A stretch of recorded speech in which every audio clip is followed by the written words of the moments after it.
नाशिक म्हणजे प्रभू श्री रामचंद्र यांच्या पदस्पर्शाने पावन झालेली भूमी। नाशिक म्हणजे गंगा गोदावरी। नाशिक म्हणजे कपालेश्वर तीर्थक्षेत्र।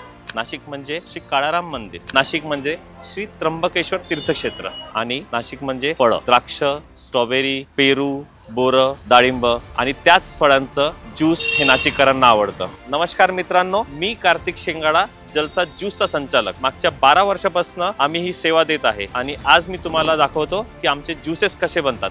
या मित्रांनो, आज आपण बघूयात की कोल्ड प्रेस पायनॅपलचं ज्यूस कसं बनतं। हे आहे कोल्ड प्रेसचं मशीन आणि हे तुमच्या समोर आहे पायनॅपल। 2018 सालापासून आपण कोल्ड प्रेस मध्ये ज्यूसेस बनवतो आणि ही एक टेक्नॉलॉजी आहे ज्याच्यात आमच्याकडे ज्यूस बनतं। ह्या ज्यूस बनवताना एक थेंब पण पाणीचं टाकलं जात नाही, त्याच्यात कोणत्या प्रकारचा फेस होत नाही, सेपरेशन होत नाही ज्यूस मध्ये आणि फ्रूट खाताना जे काही तत्व मिळतात ते सगळे या ज्यूस मध्ये तुम्हाला भेटतील। तर बघूयात हे ज्यूस कसं बनतं।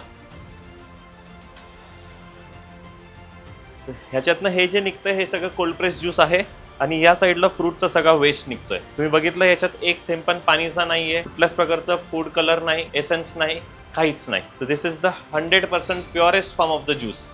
आता आपण बघूयात की आम्ही हे सर्व कसं करू।